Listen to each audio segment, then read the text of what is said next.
el capítulo de hoy, que como ya hemos comentado, es el de la ciencia geográfica, ¿no? Primero recordemos algo muy importante, ¿no? Si nosotros hablamos respecto de geografía, y si recordamos cuál es la etimología de la palabra, es decir, cuál es el significado de la palabra geografía, vamos a ver pues que esta viene de dos voces griegas, ¿no es así? Uno que vendría a ser geo, que significa tierra, y grafos o grafein, que significa descripción, ¿no? Entonces, cuando la geografía empieza a ser desarrollada, es concebida así, como pues la descripción de la tierra, ¿no? Y esa característica de descripción la va a conservar por un periodo bastante prolongado en la historia, ¿no es así? Pero con el correr del tiempo, de hacer una descripción mera respecto de los espacios geográficos, de los territorios, ¿no? Que se van descubriendo, se van conquistando, más adelante la geografía va a terminar convertida en una ciencia social, ¿no? Que se va a encargar de estudiar la interrelación que hay entre el hombre y su medio natural. Es la manera como hoy en día, ¿no? Ya digamos, ¿no? En los tiempos contemporáneos, se define pues a la geografía, ¿no? Como una ciencia que estudia la interrelación, vuelvo a repetir, entre el hombre y el medio natural. La interrelación, ¿por qué? Porque estos dos elementos que entran, digamos, en contacto, hombre y naturaleza, permanentemente están accionando, ¿no es así? Y el accionar de cada uno de ellos, por supuesto, influye sobre el otro, ¿no? Por ejemplo, les doy un caso. Eh, Hace unas horas atrás yo estaba conversando con una hermana que el día de ayer viajó a Ica y ella me comentaba, ¿no? De que allá en Ica el precio del pescado, ¿no? En los centros de abasto, pues ha subido, está bastante alto en comparación a Lima inclusive. Entonces ella decía pues que era algo inusual porque anteriormente, como ella tiene parientes por allá, por el lado de su esposo, pues anteriormente había viajado muchas veces en realidad y esa no era una situación que se podía ver, ¿no? Pero esta vez sí, ¿no? Y le llamó bastante la atención. Entonces preguntaba por qué está tan alto, ¿no? Si en la zona por donde ella se ha instalado, pues, digamos, temporalmente, abunda el pescado, ¿no? Y la respuesta es que ahorita lo que se está dando en esa zona de Ica, pues digamos son situaciones anómalas que tienen que ver con las características ambientales. Entonces, ¿no? El fuerte oleaje que hay en el lugar ha provocado pues que no se pueda llevar a cabo la extracción de las especies del mar y eso obviamente provoca, ¿no? Escasez y por supuesto frente a la alta demanda que hay, ¿no? Ha ocasionado que estos productos eleven su precio, ¿no es así? Pero lo que le comentaba a ella, pues es que es una situación temporal, ¿no? Que más adelante, cuando las condiciones se normalicen, pues también el precio del pescado va a tender a normalizarse, ¿no? Entonces ahí, por ejemplo, nosotros vemos cómo una condición natural influye, ¿no? En la situación y la organización de la población, ¿ya? Y de la misma manera también el hombre actúa sobre el medio natural, modificándolo, ¿no es así? Cambiándolo de una manera permanente para así satisfacer sus necesidades. Entonces, eso es lo que estudia la ciencia geográfica en la actualidad. Pero recuerda tú que desde mucho tiempo atrás se venía desarrollando geografía, pero solamente en forma descriptiva.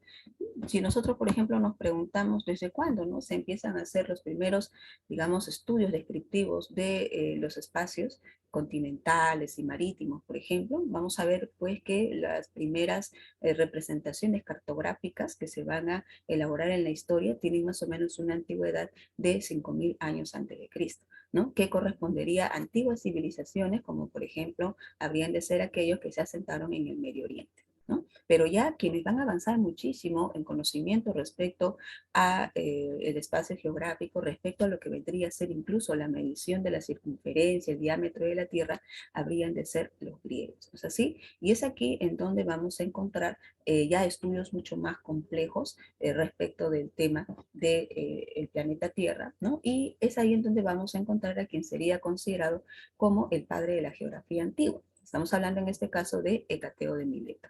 Pero ya en el siglo XIX vamos a encontrar un personaje fundamental. Este va a ser conocido como Alexander von Humboldt, ¿no? Alexander von Humboldt va a aportar muchísimo a la ciencia geográfica. Es más, nosotros tenemos que señalar que a partir de los estudios que él va a realizar, la geografía va a tomar ya la connotación de ciencia como tal, no solamente encargada de describir, sino también de buscar causas, consecuencias, al igual que también entender que existe una relación entre los fenómenos naturales o geográficos que se puedan encontrar y la acción del hombre. ¿Ya? Entonces, a partir de ahí, vuelvo a repetir, ¿no? Ya de los tiempos contemporáneos, a partir de Humboldt en adelante, la geografía pues adquiere ya una categoría de ciencia. ¿Ya? Y dentro de las ciencias sociales es que la van a ubicar. ¿No es así? ¿Cuál es el objeto de estudio de la ciencia geográfica? El objeto de estudio, como ya lo hemos mencionado varias veces, es el espacio geográfico, ¿no? Que vendría a ser aquel lugar en donde se establece el hombre y en donde va a llevar a cabo los cambios, las transformaciones que estábamos comentando para poder satisfacer sus diversas necesidades. Y es aquí también en donde se da esa interacción de la que estamos hablando entre el hombre y la naturaleza. ¿Ya? Ese es el objeto de estudio. Entonces no se vayan a olvidar que el objeto de estudio de la geografía es el espacio geográfico, el cual a su vez también, jóvenes, recuerden algo, va a presentar elementos, ¿no? Dentro de ellos, por ejemplo, podríamos hablar de los hechos geográficos.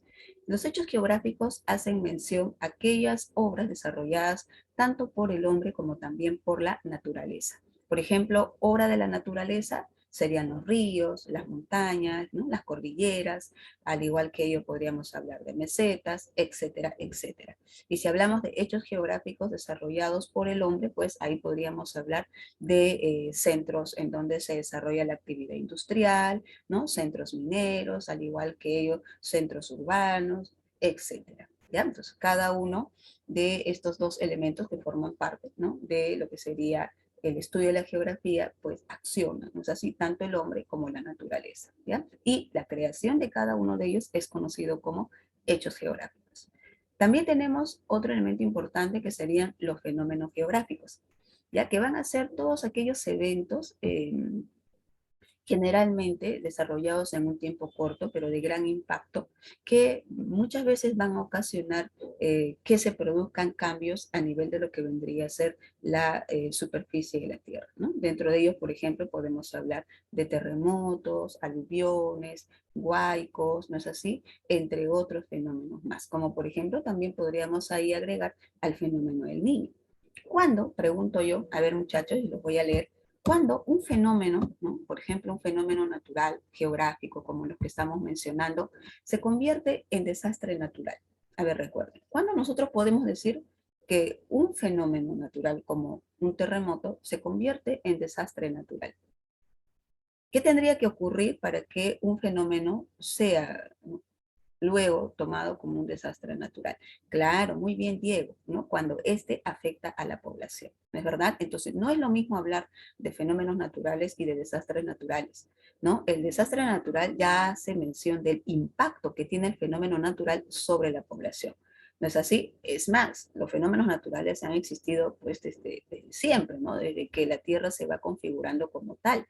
Y hay evidencia respecto de ello. Por ejemplo, si nosotros buscamos evidencias en la historia, vamos a ver que ya desde tiempos muy antiguos, civilizaciones como los Moche, por ejemplo, chicos, ya tenían conocimiento y harta experiencia respecto del fenómeno del Niño.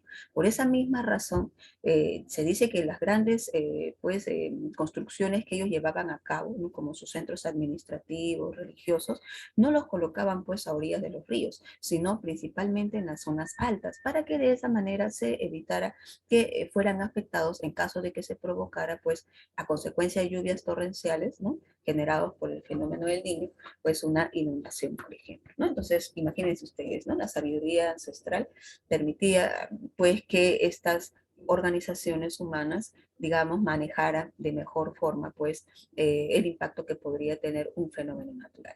Claro, a eso también hay que sumarle el hecho de que la población era bastante reducida en comparación a los tiempos en los que nos encontramos hoy en día, ¿no? Muy bien, entonces tenemos elementos como hechos geográficos, fenómenos geográficos. Y el otro elemento importante vendría a ser el agente geográfico, ¿ya? Los agentes geográficos vendrían a ser en primer lugar, el hombre, que es el que, ya hemos dicho, crea, modifica, ¿no es verdad?, el espacio para poder instalarse, para poder satisfacer sus necesidades, y los otros agentes, o el otro agente geográfico, obviamente, vendría a ser la naturaleza misma, a través de procesos como lluvias, como, por ejemplo, lo que vendrían a ser los vientos, ¿no? El mismo accionar de los animales, por ejemplo, que también puede generar la modificación del espacio geográfico, ¿ya? Entonces ahí tenemos tres elementos importantes. No lo vayan a olvidar. ¿Por qué? Porque más adelante,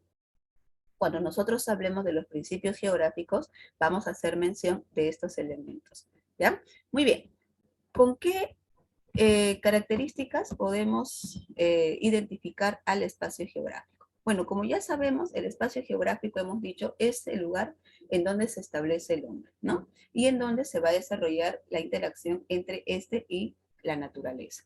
Ese espacio geográfico tiene múltiples usos, no lo olviden. Por ejemplo, uno de los usos que le podemos dar vendría a ser el uso de tipo recreacional, ¿no? Obviamente, cuando se instala la población en una determinada área, necesita de espacios para el entretenimiento, para la recreación, ¿no? Y aquí, por ejemplo, podríamos hablar de zonas de esparcimiento, como vendría a ser el caso de zoológicos, como el zoológico de Huachipa, el Parque de las Leyendas, ¿no? Aquí en la capital, en la ciudad de Lima. También podríamos hablar de los grandes parques, ¿no?, que se han instalado y que han sido su construcción promovida por las mismas municipalidades de varios distritos, ¿no? Como por ejemplo los parques que existen en el distrito de San Juan del Lurigancho, ¿no? O de repente en Villa El Salvador o en la zona de Comas, por ejemplo, que he visto pues que hay unos, ¿no?, enormes centros de recreación para la población que inclusive contienen piscina y todo ello, ¿no es así? El Parque El Olivar, por ejemplo, que está en San Isidro, también podría ser un ejemplo al respecto. Todos ellos habrían de ser pues obras creados por el hombre con la finalidad de satisfacer una necesidad, ¿ya?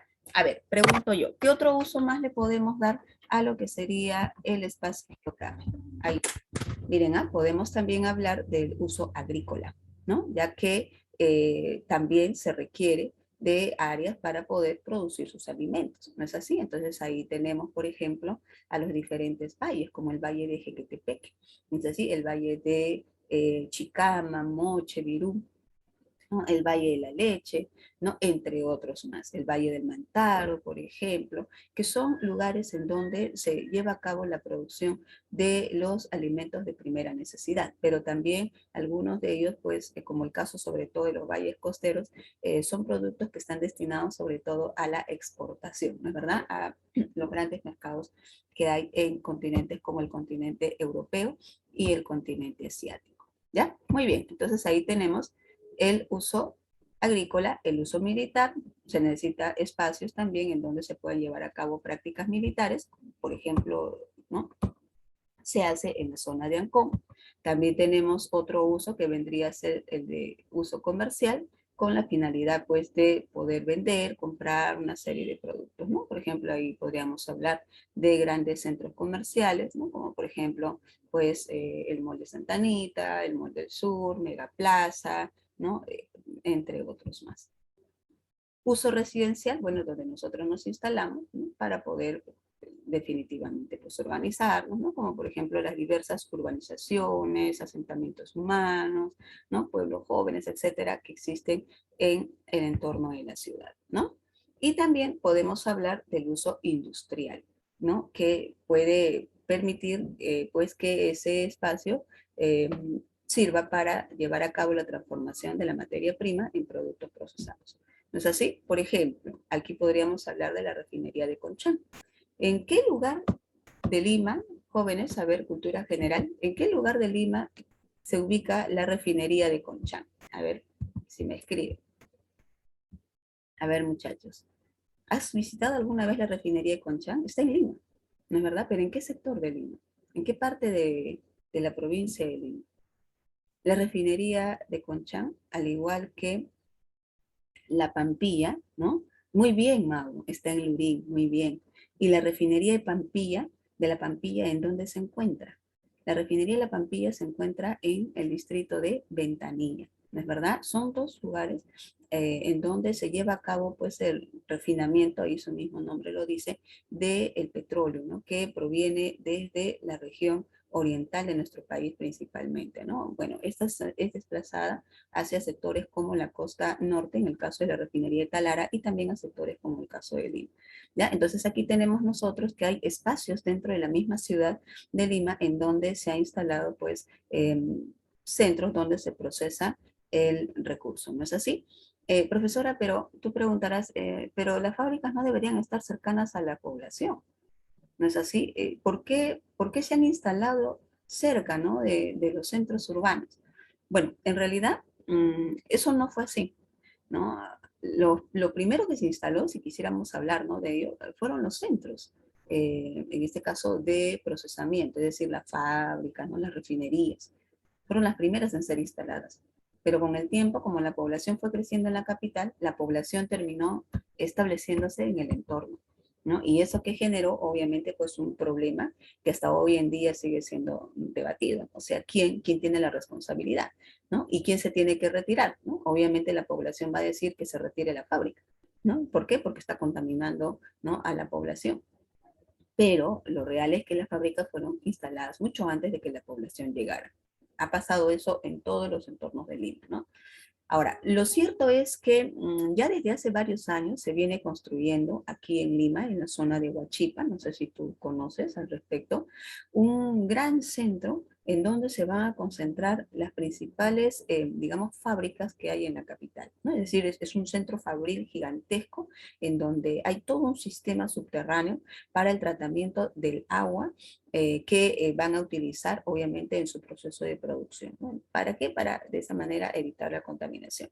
Según los estudios que se han realizado, ¿no? Según lo que también, ¿no? se conoce respecto al proyecto, se trata de un megaproyecto de gran envergadura y que está hecho pensando en reducir problemas como los problemas de impacto ambiental, ¿no? Sería interesante de verdad ver que se concrete pues este trabajo en poco tiempo, ¿no? Pero es así como se usan, ¿no?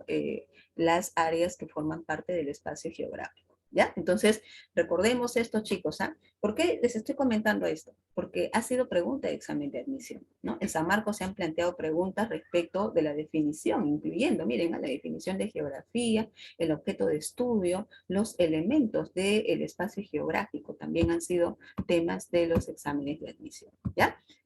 Pasemos a otro aspecto importante. A ver, por acá.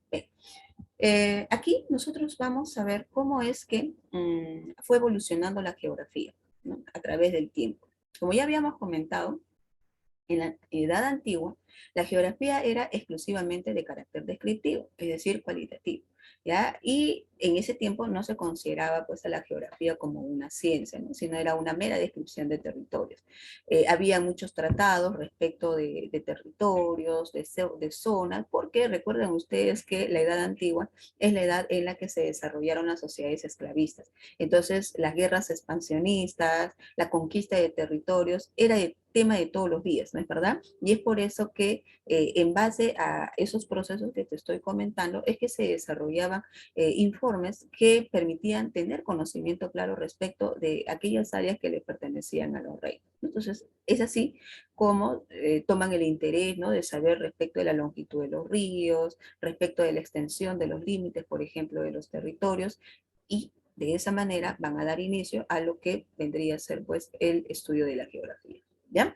Más adelante, veamos por aquí, ¿ya? La Edad Media, como ustedes saben muy bien por historia, va a ser un momento en la historia universal en la que van a darse dos procesos marcados, ¿no? Por ejemplo, por un lado está la historia europea, que más bien se sumerge, ¿no? en lo que vendría a ser, pues, la ignorancia, el retraso. Se habla del famoso, pues, periodo del oscurantismo cultural medieval, ¿no es así? En la que todo conocimiento que se había alcanzado en la edad antigua, ¿no? Con los estudios hechos por los griegos, como les había dicho, ¿no? Que calculaban ya la circunferencia, el diámetro de la Tierra, que hablaban, por ejemplo, ¿no? De, pues, latitudes, etcétera. Todos esos conocimientos van a terminar siendo reservados por un pequeño grupo, por una pequeña élite que básicamente formaba parte de lo que era, pues, el grupo eclesiástico, o sea, los sacerdotes.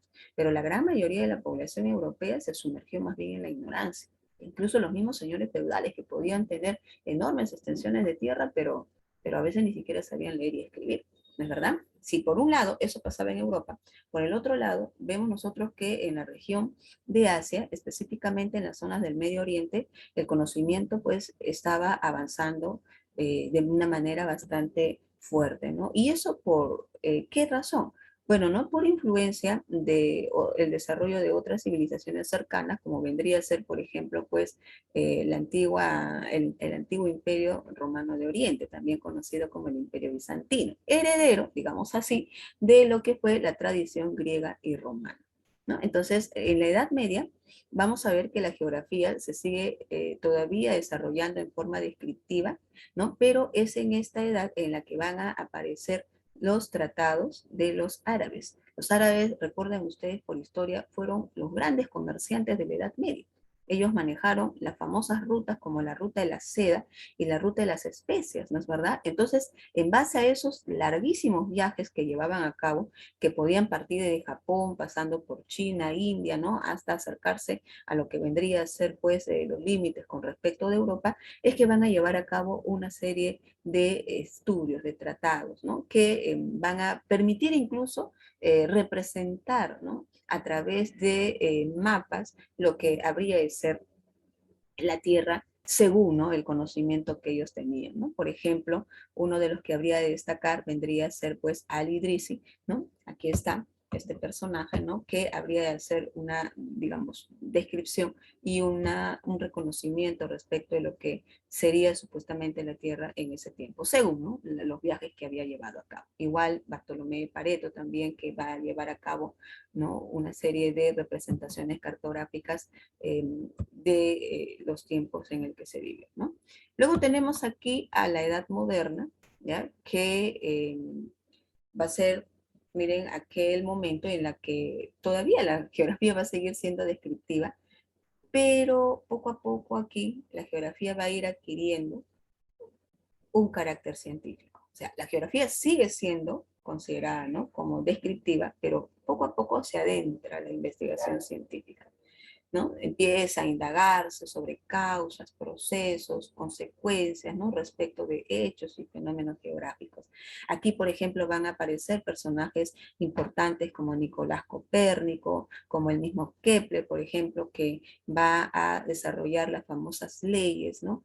Universales que hablan respecto de la organización, ¿no? Que hay, digamos, en el sistema pues, solar, ¿no? Entonces, estos son hechos importantes que van a aportar muchísimo al conocimiento humano en esa época. Pero vuelvo a repetir, la geografía todavía sigue siendo descriptiva, ¿ya? Cuando esta situación, ¿no? Empieza a cambiar. Miren, ya en la edad moderna, en la edad contemporánea, perdón. ¿Qué pasa aquí? Bueno, la geografía aquí, en la edad contemporánea, va a ser considerada ya como una ciencia, y una ciencia social que, como ya hemos dicho nosotros hace un ratito, se va a encargar de estudiar la interrelación entre el hombre y el medio ambiente. ¿No es verdad? ¿Y por qué la edad contemporánea? A ver, ¿qué pasa en la edad? Bueno, específicamente el siglo XIX. El siglo XIX es el siglo de las grandes transformaciones que va a vivir la historia de la humanidad. El siglo XIX es el siglo de la segunda revolución industrial. ¿No es así? Justamente como el desarrollo de la industria está imponiéndose en continentes como el continente europeo, también, ¿no? En América del Norte, por ejemplo, eran estos los tiempos en los que se empezaron a impulsar muchísimos viajes de exploración. Ahí tenemos, por ejemplo, a figuras como Darwin, ¿no? Que va a formar parte de expediciones científicas, que incluso los va a traer a América del Sur, ¿no es verdad? Al igual que ello también a Alexander von Humboldt. Científicos ellos, exploradores, ¿no es verdad? En el caso de Alexander von Humboldt, él, pues, al desplazarse formando parte de una expedición científica por las costas de América del Sur, va a notar una característica bastante particular en nuestro mar, ¿no? ¿Verdad? Él es el que va a descubrir que la temperatura del mar peruano, ¿no?, era inferior a lo que normalmente debería de ser por estar ubicado cerca de la zona ecuatorial. Entonces, al momento, ¿no?, de tratar de indagar por qué pasaba eso, pues empieza a encontrar ciertos comportamientos en el mar, ¿no?, como la presencia, por ejemplo, de las corrientes, como la corriente peruana, que también va a recibir su nombre, ¿no es así? Que va a ser conocido como la corriente peruana o de Humboldt. Y, lógicamente, también sobre la base de ello va a explicar las características atmosféricas que van a tener las costas de esta parte de Sudamérica. ¿Ya? Entonces ahí ya nosotros vemos, ¿no?, que la geografía no solo está buscando causas y consecuencias, sino está encontrando una relación entre, ¿no?, la forma como se organizan las poblaciones en esta zona y las condiciones naturales que hay en el lugar. ¿Ya? Entonces, a partir de la edad contemporánea, vuelvo a repetir, en adelante, ya la geografía es considerada como una ciencia de carácter social. ¿Ya?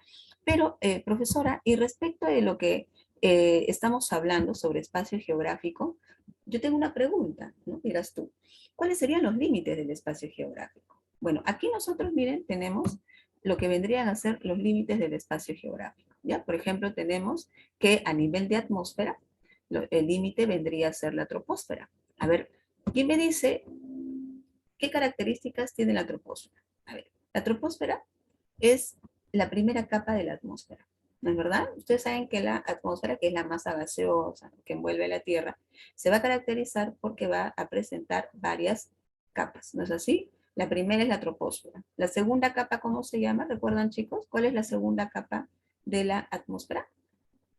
La segunda capa se conoce con el nombre de estratosfera, ¿no es verdad? Luego tenemos a la mesósfera, ¿no? Luego pues tenemos a la termósfera, también llamada ionosfera, ¿no es verdad? Fuera de ella tenemos a lo que se conoce como la exósfera, ¿no? Pero para nosotros, nuestro límite, ¿ya?, en respecto a lo que es el espacio geográfico, es la troposfera.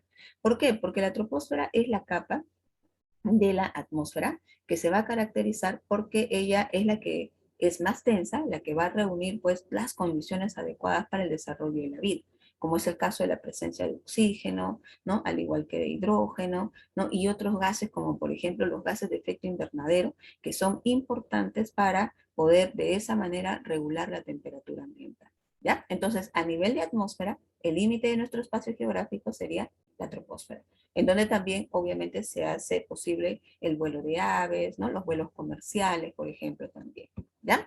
Y a nivel de lo que vendría a ser la hidrósfera, muchachos, ¿no? Si hablamos de hidrósfera, ¿no? O sea, hidro es la masa líquida, ¿no es verdad?, que cubre las depresiones que hay en la superficie de la Tierra.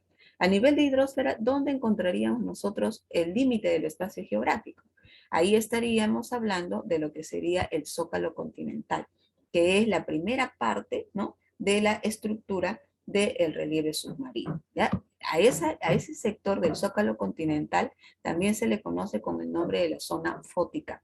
¿Qué quiere decir zona fótica, muchachos? A ver, zona fótica hace mención a qué? A la zona de luz. ¿No es así? A aquella zona en donde pues vamos a ver que se hace posible la presencia de la luz solar y con ello el proceso de la fotosíntesis, porque hay que recordar que la fotosíntesis no solamente se da en la superficie externa continental, sino que también se puede dar en el fondo del mar, porque ahí encontramos microorganismos de origen vegetal, ¿no es verdad? ¿Cómo se llaman esos microorganismos de origen vegetal, muchachos? A ver, recuerdo. Los microorganismos de origen vegetal que encontramos en el zócalo continental, ¿qué nombre reciben? A ver, chicos, los leo. ¿Cómo se llaman aquellos microorganismos que se encuentran en el zócalo continental? Se conocen con el nombre de fitoplancton, ¿no es verdad? Así se va a conocer, ¿ya? Luego por aquí nosotros tenemos que a nivel de lo que es litosfera, ¿ya?, que es el área continental, el límite del espacio geográfico sería el cial, que es la primera capa. ¿no? La primera subcapa en este caso. Sial, que es aquella que está compuesta de silicio y aluminio, ¿no? Son los principales componentes. Ya sería pues aquella área que reúne las condiciones para el desarrollo de la vida. ¿Ya? Las características que estos tres, ¿no?, espacios van a reunir, van a crear condiciones para el desarrollo de lo que se conoce con el nombre de la biosfera. ¿Ya? ¿Qué cosa es bio? Bio es vida, ¿no es verdad? La biosfera sería la esfera de vida. Ahí es donde nosotros pues nos vamos a desenvolver, al igual que la flora, la fauna y los demás microorganismos. Muy bien, veamos por aquí una característica más, ¿no?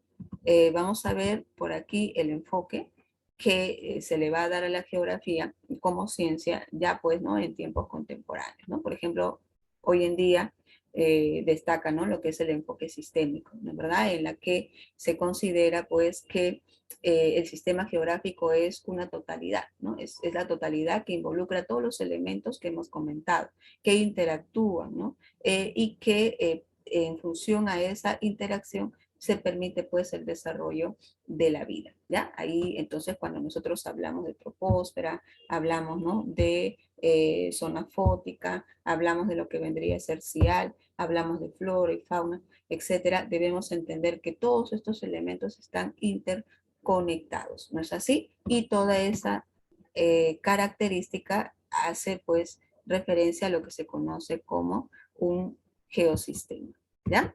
Y el determinismo geográfico, que es otra corriente geográfica, que nos dice pues que eh, se considera que las características físicas y demográficas de un territorio eh, son los que determinan las posibilidades de desarrollo de la población. Eso es lo que dice el determinismo geográfico, ¿ya? Eso es lo que se señala.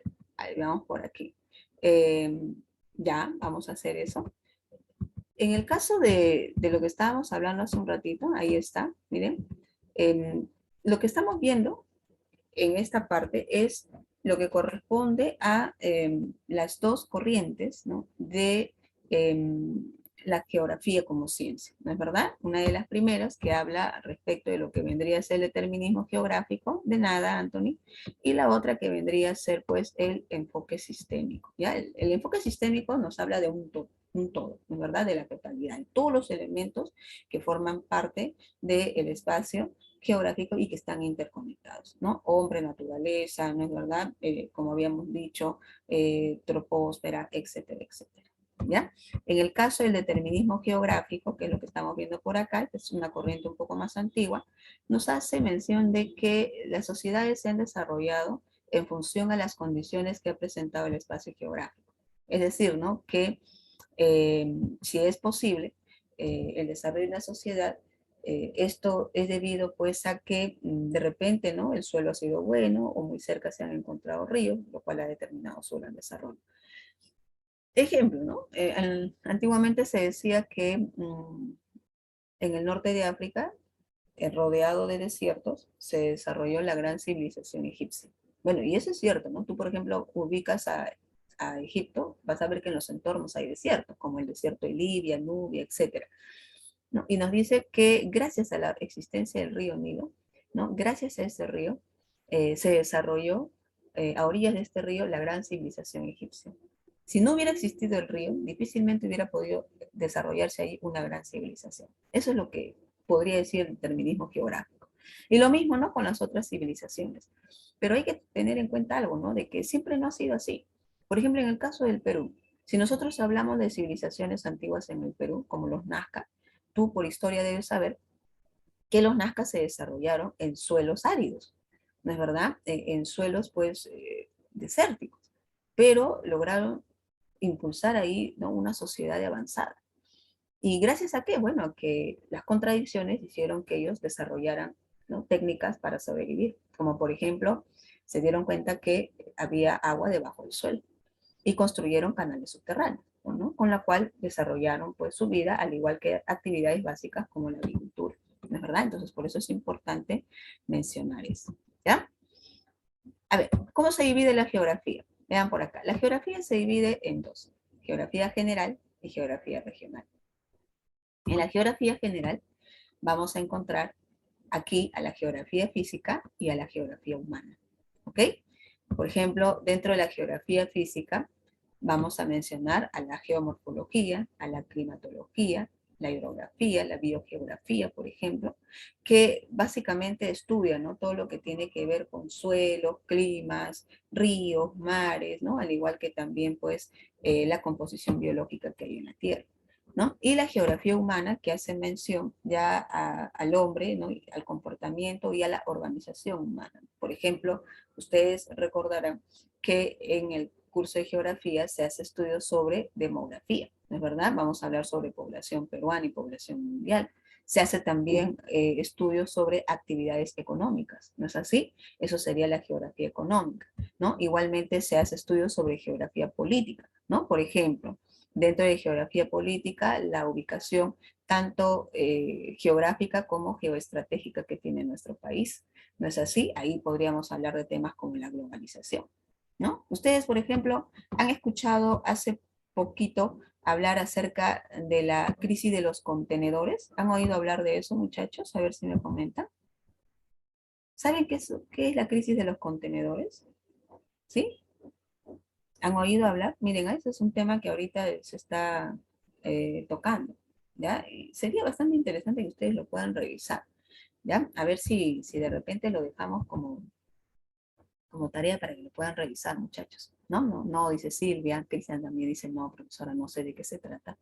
Ya, la crisis de los contenedores, les doy un datito pequeño nada más, ¿ya? Tiene que ver mucho con el problema este de que ha aumentado mucho el precio de los fletes del transporte de las mercancías a nivel internacional. Ustedes saben muy bien que el principal país proveedor de una serie, ¿no?, de mercancías, dentro de ellos, pues, hablemos principalmente de electrodomésticos, maquinaria, hasta juguetes, telas, prendas de vestir, etcétera. Sabes que el principal abastecedor en el mercado internacional es China, ¿sí o no? China tiene una producción, pues, ¿no?, gigantesca. Nosotros, por ejemplo, importamos muchos productos chinos, ¿sí o no? Y aquí en el centro de Lima, ahí en la famosa calle Capón, hay una gran cantidad de importadores de productos chinos. De repente, algunos de los familiares de ustedes también se dedican, ¿no?, a la importación. Y no me van a dejar mentir al decir de que ahorita hay muchos problemas, de los precios respecto de la importación han aumentado preocupantemente. Claro, pero en el caso de Estados Unidos, por ejemplo, Estados Unidos, sobre todo, pues, lo que exporta son alimentos, ¿no? Aunque tú no lo creas, ¿no? Dentro de ellos, por ejemplo, el maíz, la soya, por ejemplo, también. No, claro, ¿no? También tecnología, ¿no es así? Pero si tú te das cuenta, la gran cantidad de productos y de artefactos, inclusive, ¿no?, de tecnología que hoy en día nosotros podemos adquirir, tienen su origen en Asia, ¿no es verdad? No en América del Norte, sino principalmente en el continente asiático. Ya bueno, ocurre que hoy en día hay un problema a nivel del transporte marítimo internacional debido, pues, a esta situación de la pandemia. ¿Qué es lo que pasa? Se dice que en los diferentes puertos del mundo se han quedado estancados contenedores llenos de mercadería. Muchas veces estos contenedores no han pasado, digamos, ¿no?, a los países o a los territorios que los han, en este caso, solicitado, porque había, pues, indicios, ¿no?, de problemas de, por ejemplo, ¿no?, del COVID. O sea, ¿no?, de repente dentro del grupo que estaban trasladando esta mercadería había alguien que estaba enfermo de COVID, entonces, pues, paralizaban toda esa situación. Decían, no, ahí tenía que pasar un periodo, ¿no?, de cuarentena, digamos, para que recién después de ello se pueda introducir la mercancía hacia el lugar. Pero eso, ¿qué es lo que ha provocado? Ha provocado lo que te estoy diciendo, ¿no?, que hay un montón de puertos en el mundo en donde hay contenedores llenos de mercadería que no están siendo comercializados. Entonces hay escasez ahorita, aunque ustedes no lo crean, de contenedores.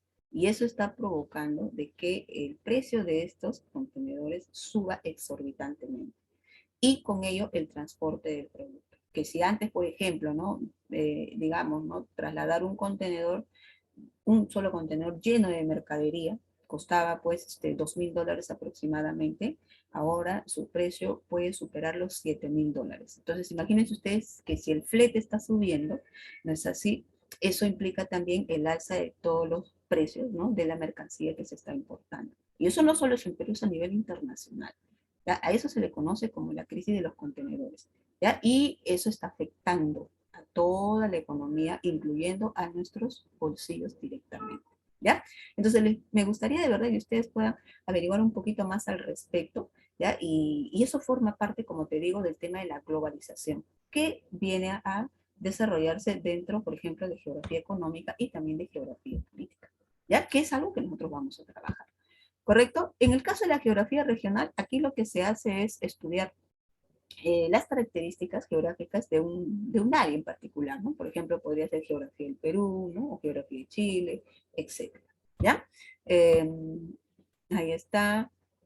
Así es, sí, sí, sí, Sebastián, sí, son casos muy recurrentes en estos últimos tiempos. Entonces, claro, como se detienen, ¿no? Todos estos embarcaciones, ¿no? Con mercadería repleta, entonces están escaseando los contenedores. Los containers, pues chicos, ¿no? Me refiero a los containers. Ustedes han visto esos enormes containers donde transportan la mercadería. Ya, esos contenedores son los que están generando el problema en la actualidad. Claro, ¿no? Sumado a la pandemia, ¿no? Sumado también a problemas climáticos inclusive, ¿no?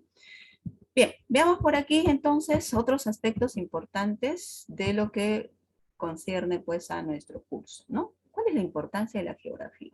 Profesora, ¿por qué yo tengo que aprender sobre geografía? A ver, veamos por aquí, ¿no? Ah, así es, Cristian. Sí, muy bien. Eso se ve en negocios internacionales. Pero fíjate tú, pues, que eso ya lo vas a llevar en lo que concierne a lo que sería, pues, sobre todo en la carrera universitaria, ¿no? Por ejemplo, el día de ayer yo estaba acompañando a una sobrina que está estudiando justamente Administración y Negocios Internacionales y ella me decía, ¿no? Que iba a desarrollar un examen final de justamente de uno de sus cursos que tocaba estos temas, ¿no? Y yo le estaba obviamente apoyando. Y me decía, pues, sí, tía, mira, ¿y qué temas llevan ellos, no? Y me enseñó, ¿no? Todos los temas que habían avanzado. Globalización, cambio climático, desarrollo sostenible, ¿no? Al igual que ello, impacto ambiental. O sea, temas que nosotros estamos tocando en un nivel preuniversitario, que lógicamente se profundiza aún más, ¿no es así? En la misma en el mismo pregrado, en la misma carrera universitaria, pero que es muy importante que ustedes ya lo vayan conociendo, ¿correcto? De tal manera que cuando ya lleguen a la universidad no sean cosas que para ustedes pues no tengan ni idea de lo que se trata, ¿no? Muy bien, entonces veamos por aquí la importancia de la geografía. Nos permite organizar mejor el espacio geográfico, asimismo conocer, ¿no? Los recursos naturales que hay en el territorio para darle pues un aprovechamiento sostenible y responsable, ¿no es así? Al igual que ello, pues a través de la geografía nosotros podemos descubrir, ¿no? La problemática que hay entre la naturaleza y el aprovechamiento que hace de esta el hombre, ¿no? Y los desequilibrios que han venido provocando los problemas que estamos comentando, como es el caso del calentamiento global y el calentamiento y al igual que ello también pues el cambio climático, ¿no? Y con ello, por supuesto, formar conciencia en la sociedad y entender pues de que tenemos que modificar muchos aspectos, tanto individuales como colectivos, ¿no? Fíjense ustedes aquí, para de esa manera permitirnos como especie, ¿no es así?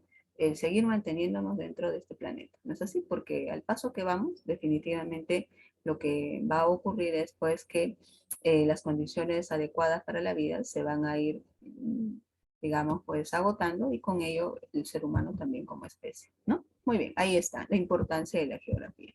Veamos los principios geográficos, ¿ya? A ver, ¿qué serían los principios geográficos, muchachos? Dice, son normas que rigen el estudio y el accionar de la geografía, permitiendo realizar una investigación eficiente de los hechos o fenómenos geográficos. Es decir, que los principios de la geografía nos van a servir para poder llevar a cabo un estudio de manera ordenada, ¿no? De manera también científica, respecto de lo que serían pues, los hechos y fenómenos geográficos. Y aquí están los principios de la geografía. Tenemos, por ejemplo, el principio de localización o extensión. Tenemos también el principio de causalidad o explicación. Tenemos el principio de relación o conexión. Tenemos el principio de actividad o evolución y el principio de comparación o generalidad. ¿Ya? Serían los principios de la geografía. Vamos a referirnos rápidamente a cada una de ellas. ¿Ya? Por ejemplo, ¿qué nos dice el principio de localización? A ver, veamos por aquí. Bueno, este principio de localización fue planteado hacia finales del siglo XIX por el alemán Federico Ratzel. ¿no? Y que planteaba lo siguiente, ¿no? Que se tiene que ubicar en forma exacta a los hechos o fenómenos geográficos, de acuerdo a su longitud, a su latitud, también hacer referencia a la superficie, al igual que la altitud y los límites que tiene dicho hecho o fenómeno geográfico. ¿Por qué es importante ubicar con precisión a un hecho o fenómeno geográfico? El ubicarlo así nos va a permitir tener un mayor conocimiento respecto de dicho espacio, ¿no? Por ejemplo, a ver, te pregunto yo, a ver, dime, alumno del ciclo semestral, pregunta, ¿dónde está ubicado el territorio peruano? Primero mencióname la ubicación geográfica del Perú y luego la ubicación geoestratégica del Perú, ¿ya? Una cosa es la ubicación geográfica y otra cosa es la ubicación geoestratégica. Empecemos por la ubicación geográfica. ¿Qué diríamos? ¿El Perú está ubicado en dónde? Yo diría, Al ¿no? oeste, al Claro, ¿no? oeste Muy bien, sigue, sigue. del continente sudamericano. Muy bien, ¿no? Muy bien, al oeste del continente sudamericano. Perfecto. ¿En el hemisferio norte o hemisferio sur? Sur, En el hemisferio sur, ¿no es verdad? ¿En el hemisferio occidental o el hemisferio oriental del planeta? A ver. occidente, occidente. Claro, muy bien, ¿no? Entonces, yo diría, el Perú está ubicado en la parte central y occidental de América del Sur, ¿no es verdad? Al sur de la línea ecuatorial, exactamente 0 grados 1 minuto 48 segundos de latitud sur, y está ubicado pues al oeste del meridiano de Greenwich, ¿no es verdad? En donde la longitud o el meridiano, digamos, ¿no? Referencial de nuestro país sería el de 75 grados oeste, ¿no es así? Esos vendrían a ser, digamos, los puntos referenciales que tiene nuestro país. Esa sería la ubicación geográfica. Ahora, ¿de qué me sirve, profesora, hablar de la ubicación geográfica? Bueno, miren, cuando nosotros hablemos del tema de climas del Perú, vamos a señalar lo siguiente. A propósito, ha sido un tema que se ha planteado en el último examen de admisión. Eh, el Perú, por la ubicación geográfica mencionada, ¿ya? Debería de tener un clima tropical, ¿no? Cálido, lluvioso, ¿sí o no? En todo su territorio, ¿no es verdad? ¿Por qué, profesora? Porque está en zona de baja latitud. ¿Qué quiere decir eso? Está cerca de la línea ecuatorial, ¿sí o no? Y todos los territorios ubicados en las zonas cercanas al ecuador terrestre se caracterizan porque tienen climas cálidos, lluviosos, ¿no? De altas temperaturas. Pero ustedes saben muy bien que eso solamente se ve en la selva, ¿no? Y en algunos sectores pequeñitos, como por ejemplo lo que vendría a ser pues el bosque del Pacífico, ¿no es verdad? En este caso estamos hablando de lo que sería la zona oriental del departamento de Tumbes, ¿no es así? Que es como, digamos, una pequeña selva asentada en nuestra costa. Pero exceptuando la selva y exceptuando ese pequeño sector que te estoy comentando, el resto del territorio peruano tiene climas variados. ¿No es así? Tiene la costa un clima semitropical cálido, lluvioso en verano, en el caso de la costa norte, ¿no? Subtropical árido, con escasas precipitaciones en la costa central y sur. La zona andina, ¿no? Tiene un clima templado, de templado cálido, ¿no? A muy frío, ¿sí o no? ¿Y eso por qué? Porque hay otros factores que influyen. ¿No es así? Entonces, el que yo tenga conocimiento de dónde está ubicado un territorio me permite a mí, por ejemplo, describir algunos aspectos más, como es el caso de la condición climática. ¿Ya? Otro aspecto importante, ¿no? Por ejemplo, aquí yo les he preparado un ejemplo que vendría a ser el de el río Amazonas. Tú sabes que el río Amazonas es el más largo del planeta, ¿no es así? Hoy en día es considerado así. Profesora, ¿no es el río Nilo? Bueno, hasta los años 80, comienzo de los 90, se hablaba del Nilo. Pero posteriormente, tras llevar a cabo estudios, sobre todo, ¿no? Calcular, digamos, la extensión del río Amazonas desde su origen más remoto, que no quiere decir que desde ahí se llama Amazonas, ¿no es verdad? Desde lo que vendría a ser los deshielos del Nevado de Nisni a 5.597 metros de altura, ¿ya? Ese Nevado de Nisni se encuentra en el departamento de Arequipa. Desde ahí, contado desde ahí, que sería, digamos, el origen más remoto del río Amazonas, hasta su desembocadura, ¿no? Hacia el Océano Atlántico por territorio de Brasil, ¿no?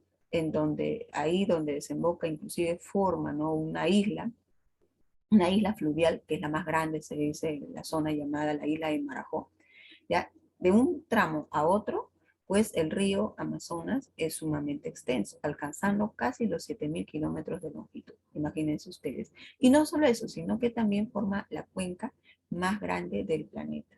¿No es así? Que tiene dentro de su formación más o menos unos 1.000 ríos afluentes. O sea, 1.000 ríos que directa e indirectamente trasladan sus aguas para de esa manera incrementar el caudal del gran río Amazonas. ¿Ya? Entonces, aquí, por ejemplo, ¿qué estamos haciendo? Estamos ubicando en el continente sudamericano al río más largo del planeta. ¿Correcto? Estamos viendo sus orígenes, que estarían en el departamento de Arequipa, en los deshielos del Nevado de Mismi, que está, miren sus coordenadas, ubicado exactamente a 15 grados, 31 minutos, 31 segundos de latitud sur y 71 grados, 41 minutos, 27 segundos. Bueno, ¿no? Aquí vendría a ser, aquí hay una corrección, sería oeste. ¿No es verdad? Aquí vendría a colocarse una W. ¿No es así? Entonces, fíjense ustedes que el principio de localización nos permite, ¿no?, hablar respecto de lo que sería un hecho fenómeno geográfico, pero precisando sus aspectos como longitud, latitud, superficie, altitud, etc. ¿Ya? El otro principio es el de causalidad, que va a ser planteado por Humboldt, en donde se señalaba que se debía de determinar la razón o el porqué de la ocurrencia de un hecho o fenómeno geográfico. ¿Ya? Y como ya sabemos, será a través de los trabajos realizados por Humboldt que la geografía va a adquirir recién en la edad contemporánea el carácter de ciencia, ¿no es verdad? A ver, un ejemplo respecto a lo que estamos comentando por aquí, ¿no? Bueno, aquí podríamos hablar, por ejemplo, de la formación de lo que vendrían a ser los relieves, ¿no?, que hay en la superficie de la Tierra, ¿no? Si nos preguntamos nosotros cómo fue que se llevó a cabo la formación de la cordillera de los Andes, ¿cuál sería la respuesta? A ver, muchachos, ¿cómo se formó la cordillera de los Andes en el territorio sudamericano? ¿Mm? ¿Cómo se habría de formar? Bueno, la cordillera de los Andes, muchachos, como ustedes saben, va a ser producto del desplazamiento de placas tectónicas, ¿no es verdad? Cuando nosotros hablemos de placas tectónicas, vamos a decir que hay diferentes tipos de movimientos, ¿no? Algunos que vendrían a ser de divergencia, que quiere decir que las placas se separan, y otras que son de convergencia, que quiere decir que las placas se encuentran, o en todo caso chocan. Y dentro de esa convergencia, podemos hablar de la subducción, ¿no? La subducción, ¿no es así? Y también la obducción, por supuesto, ¿no? En el caso de las placas de Nazca y la placa sudamericana, ¿ya? Aquí va a ocurrir una subducción, ¿ya? Es la placa de Nazca la que se mete debajo de la placa sudamericana. Y esto obviamente a lo largo del tiempo fue dando lugar a la conformación de lo que vendrían a ser los sistemas cordilleranos, como es el caso de la cordillera de los Andes, ¿ya? Entonces ahí estamos explicando, ¿no es verdad?, el origen de uno de los sistemas importantísimos que vamos a encontrar pues en la superficie del planeta, ¿no? Otro principio importante, chicos, fíjense, es el principio de actividad, ¿ya? Este principio va a ser planteado por el francés Jean Brunes, que considera que todo hecho fenómeno geográfico está en permanente cambio, que nada es estático. Ahora tú dirás, ¿y eso es cierto, profesora? Claro, todo ha cambiado. ¿No es verdad que los hechos y fenómenos están en permanente modificación? ¿Ya? Y esa modificación tiene como principal agente tanto al hombre como también a la misma naturaleza, ¿no? Por ejemplo, te pregunto yo, desde que se formó la Tierra hasta ahorita, ¿nuestro planeta ha cambiado, sí o no? Por supuesto que ha cambiado muchísimo, ¿no es verdad? Por eso es que nosotros cuando hablamos respecto del origen, de la formación de los continentes, hay una teoría llamada la teoría de la deriva continental, que nos dice pues que hace millones de años atrás todos los continentes estuvieron unidos, ¿sí o no?, formando una gran, ¿no?, masa pues continental llamado Pangea, que luego se fracturó, ¿no? Y a través de la teoría tectónica de placas nosotros podemos saber cuál es la causa, ¿no?, de esa fractura, que es, como habíamos comentado hace un momentito, el desplazamiento de las placas tectónicas. Entonces ahí vemos cómo fue cambiando, modificándose constantemente nuestro planeta. Así que para el principio de actividad, acuérdate, todo está en constante cambio, todo está en constante modificación. Por aquí, miren, yo les he preparado un ejemplo respecto de lo que vendría a ser, pues, la ciudad de Lima. Si nosotros buscamos los datos de los censos llevados a cabo en el Perú décadas atrás. Por ejemplo, uno de los que se tiene conocimiento vendría a ser el censo de 1940, y a partir de ahí empezamos a estudiar a la población. Vamos a ver que la población en Lima ha cambiado considerablemente. ¿No es verdad? Hacia la década del 40, la población en la capital, en la ciudad de Lima, era bastante reducida, ¿no? No alcanzaba a ser ni de 400.000 habitantes. ¿Cuántos somos hoy en Lima? ¿No? Hablando de Lima y Callao, ¿ya? Estamos sumando o estamos bordeando los 10 millones de habitantes. O sea, en un lapso de aproximadamente 70 años, ¿no? La población se ha multiplicado considerablemente, ¿no? ¿Por qué, profesora? Bueno, fenómenos como las migraciones internas, ¿no es verdad? A ver, a ello podríamos sumar también el aumento de la tasa de natalidad, ¿no es así? Habrían de provocar el incremento de la población. ¿Y las consecuencias de ellos cuáles son? Bueno, que pues esta población que todavía sigue migrando, aunque ahora en menor proporción que hace décadas atrás, se ha tenido que instalar en zonas que no son recomendables según el INDECI, ¿no? ¿Qué es el INDECI, muchachos? ¿Qué significa INDECI? A ver si recuerdan. INDECI quiere decir Instituto Nacional de Defensa Civil, ¿no es verdad? Entonces, cada año el INDECI hace un informe en base, ¿no?, a los estudios realizados respecto, ¿no?, de lugares como el caso de la ciudad de Lima, y señala pues que hay una alta vulnerabilidad de la población de Lima frente a un fenómeno, ¿no?, de gran peligro como podría ser un terremoto, que la población está súper concentrada, y a eso súmale el hecho pues de que esta población, ¿no?, vive en zonas, como ustedes están viendo, precarias y también de suelo bastante inestable. Entonces, ahí que estamos viendo cómo ha ido cambiando la ciudad con el paso del tiempo. ¿Ya? Muy bien. Y por último, vamos a ver esta partecita de acá.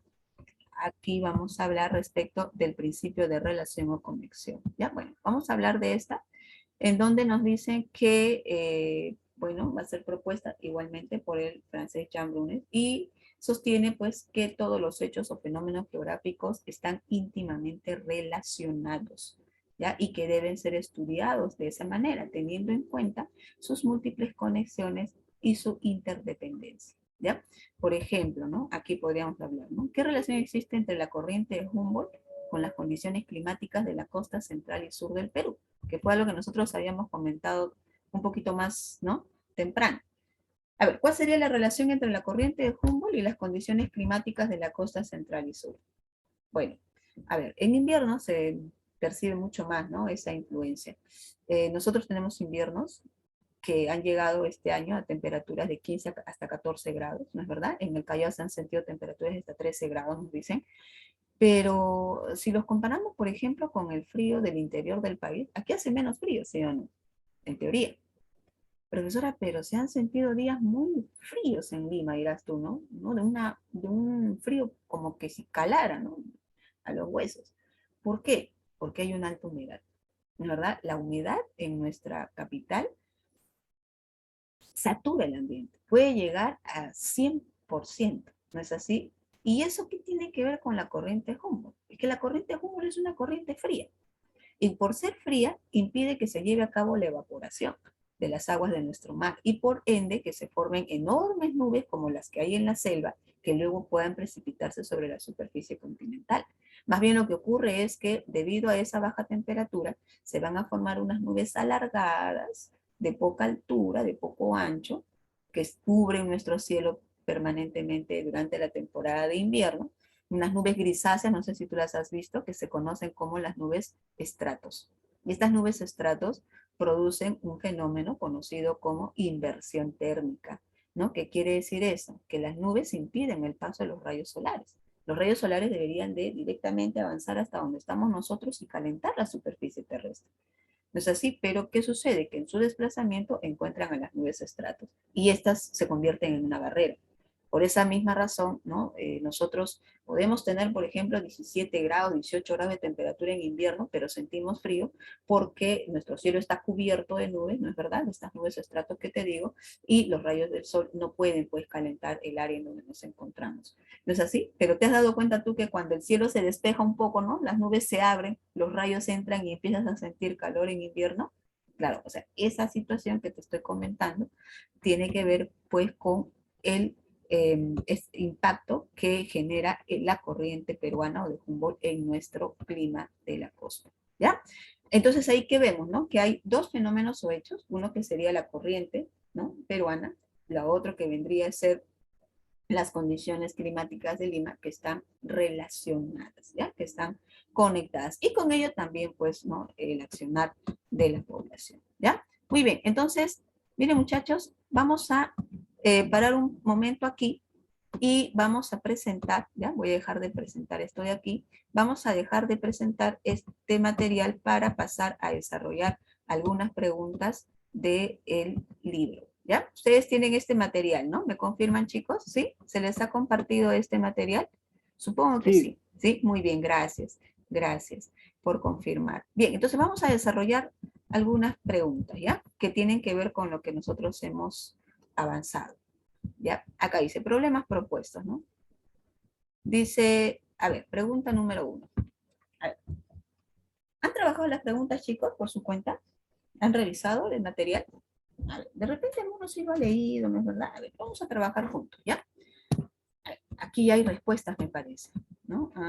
Sí, muy bien. Gracias, Silvia, muy bien, por confirmar. A ver, dice, identifique los enunciados correctos respecto de la evolución del concepto de geografía, ¿ya? A ver, número 1 dice, en la edad moderna era exclusivamente descriptiva o cualitativa. En la edad moderna era exclusivamente, dice, descriptiva o cualitativa, ¿no? En la edad moderna era exclusivamente descriptiva o cualitativa, ¿sí o no? ¿Qué dicen ustedes? A ver, en la edad moderna. Si bien es cierto, todavía seguía siendo descriptiva, dijimos hace un rato, sucedía pues que en la edad moderna ya empieza, ¿no? a desarrollarse aspectos de ciencia para la geografía, ¿no? Por ejemplo, dijimos que en la edad moderna es que empieza a desarrollarse las teorías de Copérnico, de Kepler, ¿no? Respecto de la Tierra, el sistema, ¿no? Heliocéntrico, ¿no es verdad? O la teoría heliocéntrica, perdón, al igual que las leyes de Kepler, ¿sí o no? Entonces, estas y otros estudios, otros descubrimientos o hallazgos hechos van a, digamos, extender, ¿no? la concepción de lo que vendría a ser la geografía, ¿no? Y ya poco a poco se va adentrando, pues, al ámbito de ciencia. ¿No es así? Por lo tanto, la primera vendría a ser, ¿qué cosa? Falso, ¿no es verdad? Las dos dice, con la teoría heliocentrista de Nicolás Copérnico, la geografía se convierte en una ciencia. ¿Verdadero o falso? ¿Qué dicen ustedes? A ver. Nicolás Copérnico pertenece a la Edad Moderna, que hemos hablado hace un ratito. ¿Será con la teoría desarrollada por Copérnico que la geografía se convierte en una ciencia como tal? Ya ahí, bueno, dijimos, ¿no? Todavía en la Edad Moderna, ¿no? Sigue siendo descriptiva, pero ya se están haciendo estudios de ciencia. Muy bien, Mauro, ¿no? Ya la categoría de ciencia la adquiere, dijimos, hacia la edad contemporánea, ¿no? Recién, ¿eh? Recién en la edad contemporánea, con estudios mucho más, digamos, pues complejos, desarrollados por personajes como Humboldt, ¿no es verdad? Entonces, la 2 también sería falso. La 3 dice, Eratóstenes calcula en la edad antigua la circunferencia de la Tierra. Bueno, una de las cosas que va a ocurrir dentro de lo que vendría a ser la edad antigua, pues es el tratar, ¿no? De calcular el diámetro, ¿no? De describir las características de la Tierra, ¿no? Para saber inclusive su circunferencia. Ya en la edad antigua, chicos, se decía pues que el, la Tierra era una esfera, al igual que el Sol, que la Luna, ¿no? O sea, ya se había concluido eso. Cosa que en la Edad Moderna, ustedes recuerden, más bien va a retroceder, ¿no? Porque en la Edad Moderna creían que la Tierra era plana, que si se navegaba alejándose de las costas del continente, pues se adentraba a un mar tenebroso en donde había monstruos marinos que podían tragarse completamente pues a la embarcación y a los marinos que estaban en el interior de ella, ¿sí? Entonces el conocimiento científico más bien retrocede en Europa. La tercera sí es verdadera. Y la cuarta dice, los mapas portulanos destacaron en la Edad Media e hicieron dice, posible el uso de la brújula. Sí, los mapas que van a desarrollarse durante la Edad Media, ¿correcto? Van a ser muy importantes para poder llevar a cabo el, digamos, proyecto de explorar cada vez más territorio. ¿Ya? Así que van a ser fundamentales porque gracias al empleo de lo que vendrían a ser instrumentos como la brújula, se va a permitir pues que se lleven a cabo viajes mucho más seguros. Por ejemplo, recuerda algo tú, ya en la Edad Moderna, cuando se plantean proyectos de navegar hacia el occidente, como lo formuló Cristóbal Colón, ¿no? Cristóbal Colón en realidad no estaba partiendo de la nada, ¿no? O sea, Cristóbal Colón no decía, sí, la Tierra es redonda y si yo navego hacia el occidente voy a llegar a la India, sino que ya anteriormente habían llevado a cabo exploraciones.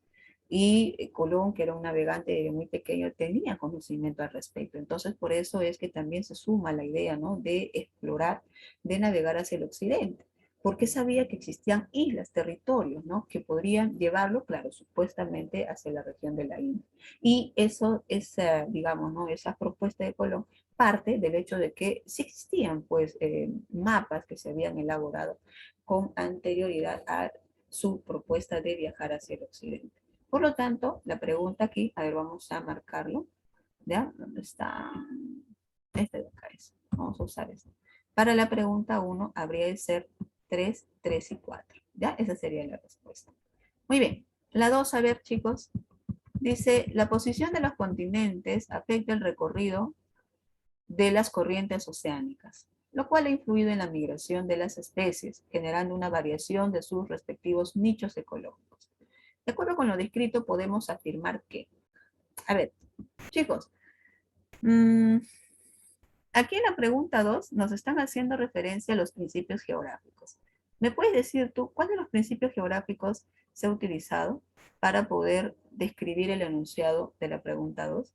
¿Será el principio de localización? ¿El principio de causalidad? ¿El principio de comparación? ¿El principio de relación o conexión? ¿Cuál vendría a ser ese principio? Miren, dice, la posición de los continentes afecta el recorrido de las corrientes oceánicas, lo cual ha influido en ¿Localización? ¿no? Sería, ¿cuál? A ver. ¿Localización?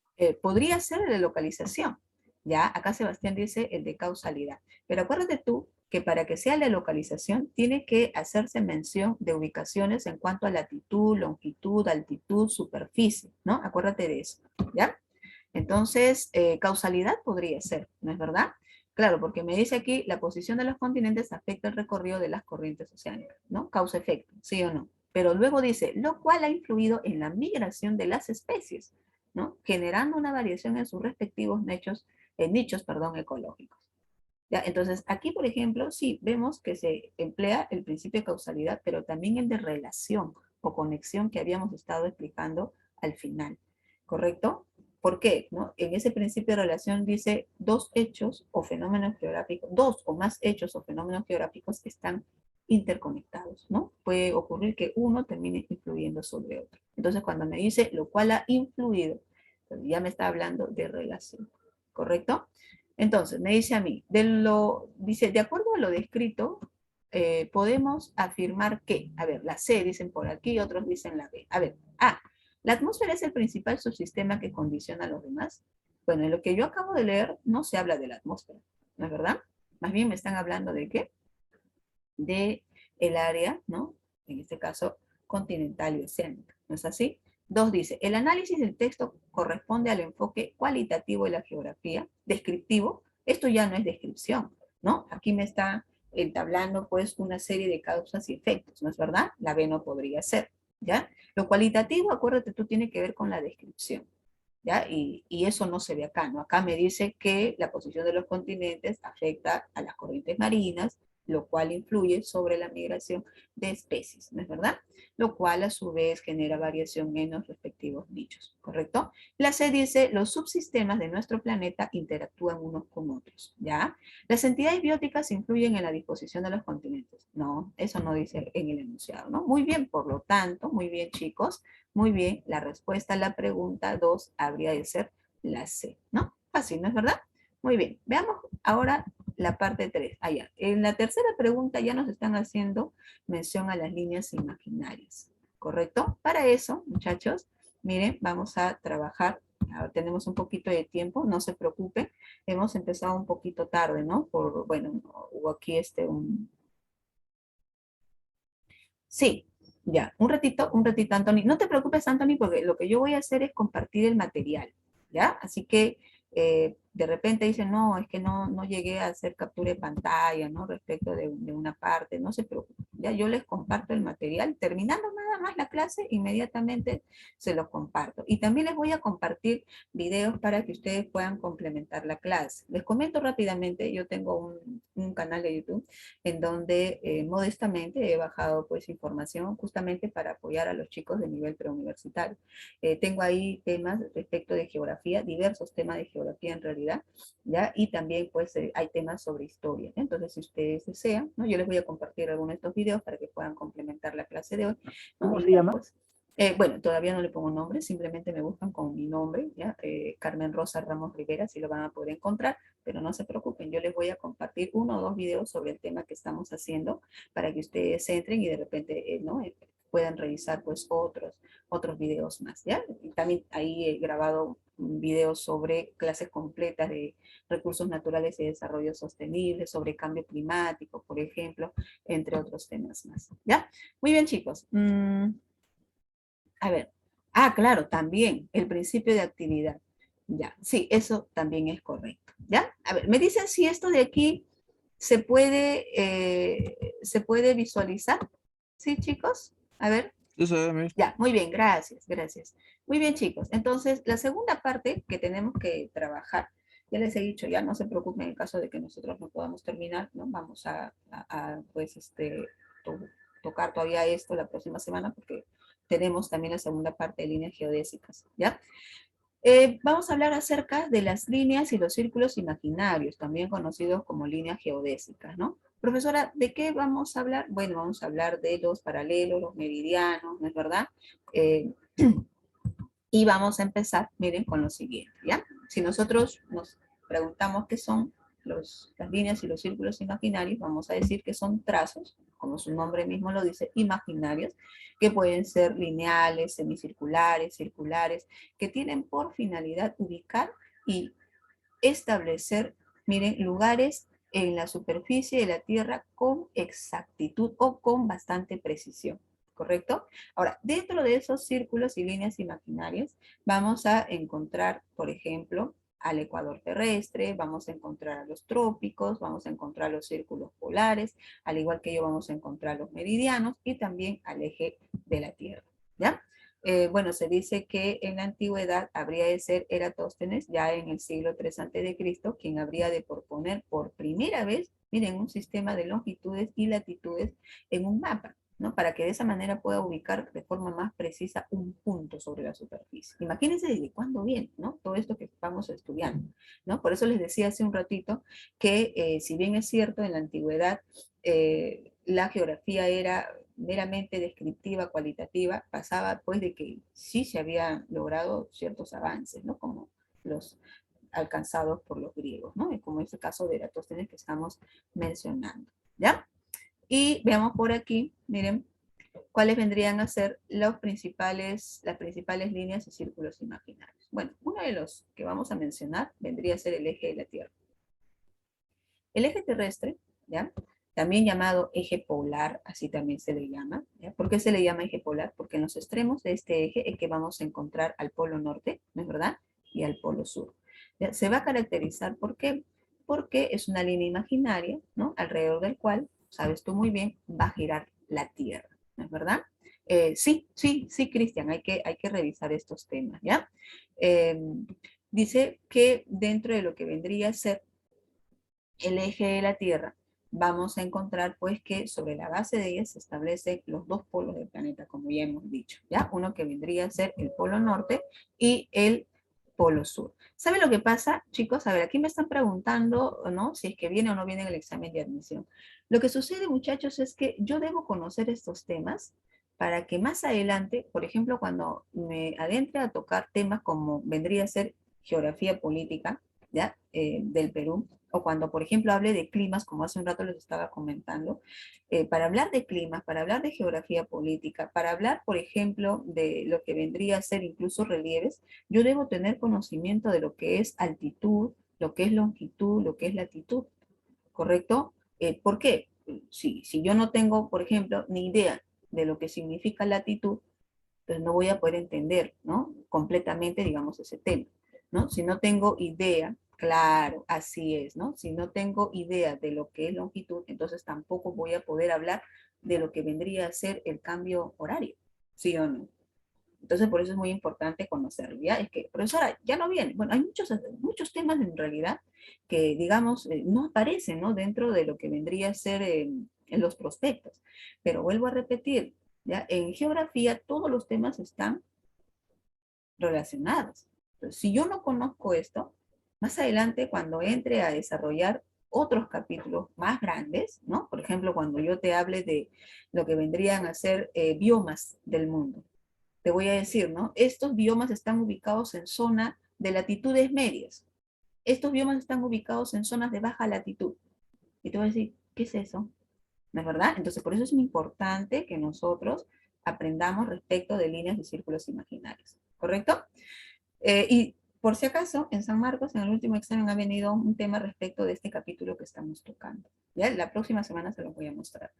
Muy bien, veamos por aquí respecto a lo que vendría a ser el eje de la Tierra. Como les decía, también es conocido como eje polar, ¿no es verdad? Que marca los dos, ¿no?, extremos o polos de nuestro planeta. Está inclinado, presentando un ángulo de inclinación de 23 grados con 27 minutos respecto de lo que vendría a ser el plano de la eclíptica, ¿ya? Una característica también importante vendría a ser, pues, que el eje de la Tierra no permanece fija, ¿no? Se dice que a lo largo de la evolución de la Tierra, el eje ha ido moviéndose, ¿correcto? Más o menos ha ido variando o moviéndose cíclicamente con periodos de unos 25.000 años aproximadamente, ¿ya? Este eje de la Tierra, chicos, tiene una extensión de 12.713 kilómetros, ¿correcto? Ahora, recuerda tú que la Tierra gira en torno a su eje, ¿no es verdad? Es decir, si me preguntan a mí cómo rota la Tierra, tú vas a decir la Tierra rota en torno a su eje, generando así la sucesión de los días y las noches. Ahora, pregunta, ¿cuánto demora la Tierra en girar en torno a su propio eje? Bueno, pues casi 24 horas, ¿no? Exactamente 23 horas con 56 minutos y 4 segundos, ¿ya? Otra cosa también importante que debemos saber es que debido a que la Tierra presenta su eje, ¿no?, inclinado, miren, al momento de que se está desplazando, ¿no?, por lo que vendría a ser ¿no?, la órbita, ¿ya?, solar, sucede pues que el que esté inclinado va a provocar que los rayos del sol no lleguen con la misma intensidad en todo el cuerpo de la Tierra, ¿no es verdad? Sino habrán lugares en temporadas en las que van a incidir más fuerte los rayos del sol que en otros sectores, ¿no es verdad? Por ejemplo, a ver, te pregunto yo, ¿ya? Si hablamos de las estaciones del año, ahorita nosotros estamos ya por concluir, ¿no?, la estación de invierno, ¿sí o no? Ya, no, menos mal, porque bueno, ¿no?, el invierno ya está por terminar, ¿no? Faltan unos días en realidad, ¿no?, para que concluya. Eh, pero si nosotros estamos en invierno, ¿en qué estación estarán los habitantes del hemisferio norte de la Tierra? ¿Mm? Por ejemplo, Verano, claro, muy bien, ¿no? Países como España, ¿no es verdad?, Noruega, etcétera, ahorita están en verano. ¿No es así? Y cuando nosotros estemos en verano, ellos van a atravesar su invierno. Cuando nosotros empecemos nuestra primavera, ellos van a empezar su otoño.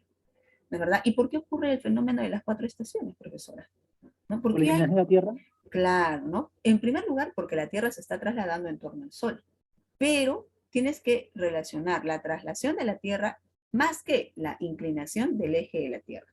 Como la Tierra está inclinada, así como ustedes están viendo aquí en el gráfico, ¿de verdad? Al momento de trasladarse en torno al Sol, va a ocurrir que un hemisferio de nuestro planeta, por ejemplo, aquí el caso del sur, va a estar inclinado o dirigido hacia el Sol. Y es ese sector del planeta que va a recibir mayor energía solar, generando verano acá.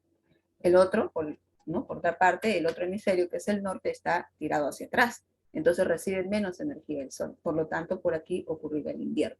Y viceversa, ¿no es verdad? Luego se mueve, se ocupa en este lugar y ahí ocurre la situación contraria, ¿no es verdad? Entonces, las estaciones, la incidencia de los rayos solares durante el año, ¿no es verdad? El que haya variación de temperaturas durante el año en el planeta, ¿no es verdad? Está relacionado con la traslación de la Tierra, pero también con la inclinación del eje de la Tierra. ¿Ya? Por eso es muy importante mencionarlo. Veamos por aquí otros. Ahí vamos a desaparecer un ratito por aquí para poder leerlo, ¿ya? Otras líneas y círculos imaginarios. Hablemos de los paralelos. ¿Ya? ¿Qué son los paralelos? Dice, son círculos imaginarios que van a rodear a la Tierra, ¿no? Van a ser perpendiculares al eje de giro de nuestro planeta. ¿Ya? Fíjese aquí, ¿no? Esos son los paralelos, círculos, ¿ya? O circunferencias también se les dice, ¿no es verdad? Aunque lo correcto debería ser circunferencias, ¿no es así? Bueno, ¿no? Nos dice a nosotros que son círculos que se van a caracterizar porque su tamaño va a ir disminuyendo de la zona ecuatorial, desde aquí, hacia los polos. Fíjense ustedes aquí, ¿no? Miren, este vendría a ser, ¿no? Un paralelo que va, por supuesto, a rodear al globo terráqueo. Aquí tenemos otro paralelo, ¿no es verdad? Y así. Y nos damos cuenta que el tamaño de estos paralelos va disminuyendo si yo me voy alejando del ecuador a los polos, ¿no es verdad? Igual, tanto al norte como también hacia el sur. ¿Correcto? Profesora, ¿cuántos paralelos puedo trazar? Infinitos paralelos. ¿Correcto? Pero los principales vendrían a ser los siguientes. Uno vendría a ser el ecuador terrestre, también llamado, miren, paralelo cero, también conocido como línea ecuatorial y también llamado línea equinoccial. ¿Ya? ¿Equinoccio qué quiere decir? X es igual. Noccio hace mención al noctium, en este caso noche.